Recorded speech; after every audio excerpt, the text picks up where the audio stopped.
అండి ఈ వీడియోలో చామగడ్డలతో కారపులుసు ఎలా చేయాలో చేసి చూపిస్తాను. చాలా ఈజీ అండి, చాలా హెల్దీ అనమాట. రెగ్యులర్గా తినడం వల్ల కొంచెం హార్ట్ పేషెంట్స్ కానీ డయాబెటిక్స్ వాళ్ళకి కానీ చాలా హెల్ప్ అవుతుంది. సో డయాబెటిక్ వాళ్ళతో పాటు కొంచెము డైజెషన్ అవ్వని వాళ్ళు ఉంటారు కదా, వాళ్ళు కూడా రెగ్యులర్గా తీసుకుంటే హెల్త్ బెనిఫిట్స్ చాలా ఉంటాయన్నమాట. సో ఈ వీడియోలో మీకు ఆ కర్రీ ఎలా ఈజీగా చేసుకోవాలో చేసి చూపిస్తాను. ఫస్ట్ చామదుంపలు నేను ఇక్కడ 1/2 kg తీసుకున్నానండి. అవి కొంచెం మట్టి మట్టిగా ఉంటాయి కాబట్టి ఒక గిన్నెలో వాటర్ తీసుకుని ఒక 2-3 టైమ్స్ బాగా వాష్ చేసేసానండి. ఒక 2 నుంచి 3 సార్లు కడిగి నీట్గా ఆ మట్టి అంతా పోయే వరకు వాష్ చేసేసి మళ్ళీ కుక్కర్లో కొంచెం వాటర్ తీసేసుకొని తర్వాత దాంట్లో కొంచెం పసుపు కొంచెం సాల్ట్ వేసి ఈ గడ్డలు కూడా అందులో కడిగిన మనం ఆల్రెడీ పెట్టుకున్నాం కదా చామదుంపల్ని, అది కూడా వేసేసి ఒక 2 విజిల్ వచ్చే వరకు కుక్కర్ పెట్టేసానండి.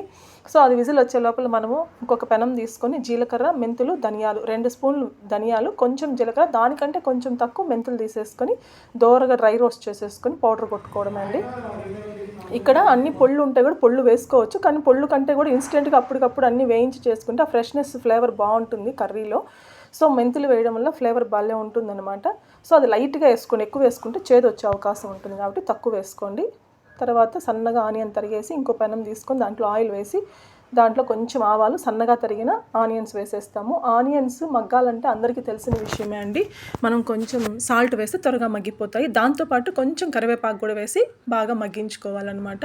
మరీ ఎక్కువ వేపకపోయినా కొంచెం లైట్ కలర్ వచ్చే వరకు వేపుకుంటే చాలన్నమాట. ఈ లోపల మనం ఆల్రెడీ 2 విజిల్స్ వచ్చేసి ఉంటాయి కదా, ఆ దుంపల్ని పక్కకు తీసేసి కొంచెం కోల్డ్ వాటర్ అంతా వేసేసుకొని అవి తొక్కంతా తీసేసి ఇలా పెట్టుకొని దాన్ని కొంచెం ముక్కలుగా కూడా కట్ చేశానండి. మరీ పెద్దవిగా ఉంటే నాకు అంత అనిపిలా, నచ్చలేదు. సో అందుకని ఒక 2 ముక్కలుగా కట్ చేసుకున్నాను.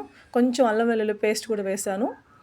యాక్చువల్గా అయితే ఇంకో ప్రాసెస్లో కూడా చేయొచ్చండి, అల్లం వెల్లుల్లి వేయకుండా జస్ట్ తెల్లగడ్డని చితగ్గొట్టేసి ఇంకా టమాటో ప్యూరీ వేసుకోవచ్చు. అలా చేయొచ్చు, ఇలా చేయొచ్చు. సో పచ్చివాసన, అల్లం వెల్లుల్లి పేస్ట్ పచ్చివాసన పోయిన తర్వాత సో కట్ చేసి పెట్టుకున్న దుంపలను వేసేస్తాం. కొంచెం పసుపు కూడా వేస్తామండి. దాంతోపాటు కొంచెం కారం కూడా వేసి ఈ పసుపు కారము ముక్కలకు బాగా పట్టే వరకు సిమ్లో పెట్టుకొని వేపేసుకుంటాం అన్నమాట. చూడండి, వేపేసుకుంటాం. అన్నిటికంటే ముందే మనం ఒక నిమ్మపండు సైజ్ అంతా చింతపండు నానబెట్టి దాన్ని కూడా జ్యూస్ తీసి పక్కన పెట్టుకోవాలన్నమాట. అది బాగా చూసుకొని, ఇక్కడ కారం తినేవాళ్ళు చూసి వేసుకోండి. ఉప్పు కారము పులుపుతనం అన్నిటికీ బాగా సెట్ అయితేనే కూర బాగుంటుందండి. అదొక్కటి బాగా చూసుకోవాలి. చెప్పాను కదా చింతపండు జ్యూసు, దాన్ని కూడా తీసి అందులో వేసేసుకోవడమే. ఇంకా వేసేసుకొని 1-2 సార్లు బాగా కలిపేసి కళ్ళుప్పు కూడా వేసేసుకొని అన్నీ ఇక్కడ సెట్ చేసుకున్న తర్వాత ఆల్రెడీ మనం మిక్సీ పట్టించుకున్నాం కదా పౌడరు, జీలకర్ర, ధనియాలు, మెంతులు, ఆ పౌడర్ వేసేసుకోవడమే. టేస్ట్ కానీ స్మెల్ కానీ చాలా బాగుంటుంది, చాలా అంటే చాలా బాగుంటుంది.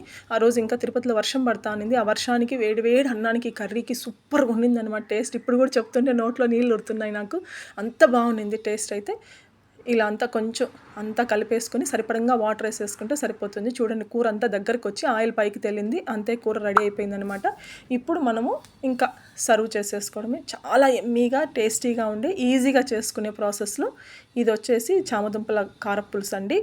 ఎవరైనా ఫస్ట్ టైం నా ఛానల్ చూస్తాను, సబ్స్క్రైబ్ చేసుకోండి. ఇలాంటి వీడియోస్ మీకు ఇంకా ఎన్నో పోస్ట్ చేస్తాను.